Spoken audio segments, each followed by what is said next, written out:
లేదు, సాగునీటికి దిక్కు లేదు, కరెంట్ అనేది అడ్రస్సే లేదు.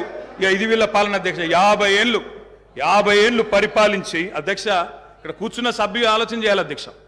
రాజగోపాల్ రెడ్డి గారు చేస్తున్నారు. నల్లగొండలో ఫ్లోరోసిస్ తప్ప ఏమిచ్చింది అధ్యక్ష? వీళ్ళు నల్లగొండలో ఫ్లోరోసిస్తో 1,50,000 మంది నడుములు వంగరబోతుంటే మునుగోడు నియోజకవర్గంలో ఒక్కసారి నాకు ఒక కాంగ్రెస్ సభ్యుడు మాట్లాడింది అధ్యక్ష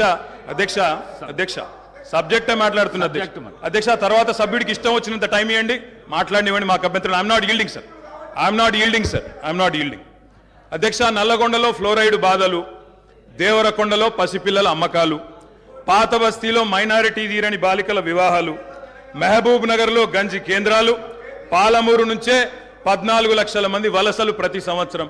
అధ్యక్ష, ముఖ్యమంత్రి రేవంత్ రెడ్డి గారి సొంత నియోజకవర్గం కొడంగల్లో ప్రతిరోజు 2 బస్సులు అధ్యక్ష బొంబాయికి పోయేది. కొడంగల్లో, నారాయణపేటలో, మక్తల్లో ప్రతిరోజు 2 బస్సులు. అదేవిధంగా అధ్యక్ష, ఆ బస్ స్టాండ్కు పోతే ఆ వలసలను చూసి సలసల కాగే కన్నీళ్లను గారుస్తూ ఆ భార్యా పిల్లల ఏడుపులు.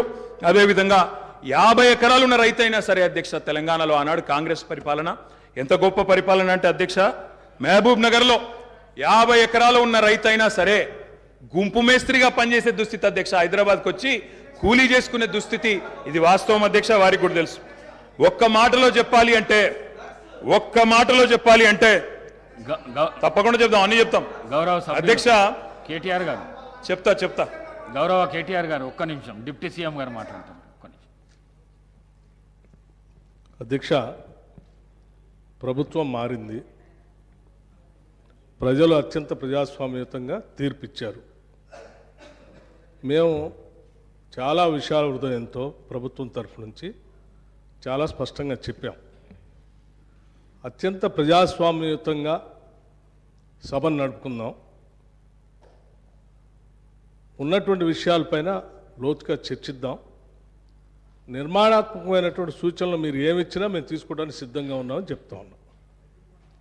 మొట్టమొదటి సమావేశం, మొట్టమొదటి రోజు వారు గవర్నర్ ప్రసంగం మీద ధన్యవాదాలు చెప్పే తీర్మానంలో కొంత పెద్ద మనసుతో ఈ ప్రభుత్వం చెప్పినటువంటి మాటలను స్వాగతిస్తున్నామనో, లేకపోతే అదే రీతిలో మనం ముందుకు పోదామనో అలా చెప్పుకుంటూ సభ నడిపించడం కోసం ప్రయత్నం చేయాలి. కానీ మొదలు పెట్టడమే వారు అసలు ఒక దాడి మొదలు పెడితే ప్రభుత్వానికి తప్పనిసరి పరిస్థితుల్లో మేము అనుకున్నటువంటి ప్రజాస్వామ్యయుత సభ నడిపేదానికంటే మీకు సమాధానం చెప్పే కార్యక్రమంలో ఆ స్ఫూర్తి కూడా దెబ్బతినేటట్టుగా వారు మాట్లాడుతున్నారు. అది కరెక్ట్ కాదు.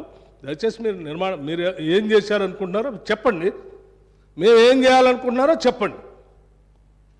దాని ద్వారా రాష్ట్రానికి ఏమైనా చేద్దామనేటువంటి ఆలోచన ఉండాలి తప్ప మీరున్న టైంలో గన్ సెంటర్లు ఉన్నాయి, మీరున్న టైంలో అసలు నీళ్ళు ఏడలేవండి. ఆర్డబ్ల్యూఎస్ పథకం ద్వారా మొత్తం రాష్ట్రంలో దాదాపు 70 నుంచి 80% నీళ్ళు ఇచ్చారు. మా ఆదిలాబాద్ నుంచి నేను ఖమ్మం వరకు చెప్తాను, నేను ప్రతి ఊరితో సహా లెక్కలతో సహా చెప్తాను. చివరి గోండుగూడెల్లో కూడా మీరు చెప్పినటువంటి ఆర్డబ్ల్యూఎస్ దాదాపు 43,000 కోట్ల రూపాయలతో ఖర్చు పెట్టారు. ఏడాది ఒక్క గ్రామంలో నీళ్ళు వస్తున్నాయండి. ఇప్పటికి కూడా ఐటీడీఏ నీళ్ళే తాగుతూ ఉన్నాం, వేసినటువంటి బోర్లు బావిలో నుంచే నీళ్ళు తాగుతున్నామని చెప్తా ఉన్నారు. మళ్ళీ అదేదో పెద్ద గొప్పగా చేసినట్టు చెప్తున్నారు. మీరు వచ్చిన తర్వాతనే నల్గొండలో నీళ్ళు వచ్చినాయి, అంతకుముందు నల్గొండలో నీళ్ళు రాలేదా? ఫ్లోరోసిస్ ఎరాడికేషన్ కాలేదా? మీరు వచ్చిన తర్వాత జరిగిందా? మీకంటే ముందే జరిగింది. మీరు ఇంకా కట్టినటువంటి ఆర్డబ్ల్యూఎస్ పథకం కింద కట్టినటువంటి సంస్థల్ని, వ్యవస్థల్ని, ఆస్తుల్ని అన్నిట్లు కూడా ధ్వంసం చేసి తాళాలు వేసి పనికి రాకుండా చేశారు. వాటి మీద కూడా లెక్కలతో మేము బయటకు తీస్తాం, రివ్యూ చేస్తాం. అధ్యక్ష, దయచేసి మీరు చెప్పండి. ఎస్, మీరు 10 ఏళ్ళు పాలన చేశారు, ప్రజలు తీర్పిచ్చారు. ఈ తీర్పిచ్చినటువంటి తీర్పు ద్వారా రేపొద్దున ఇంకా భవిష్యత్తులో ఈ రాష్ట్రాన్ని ఇంకా ఎంత ముందుకు తీసుకొని పోదాం.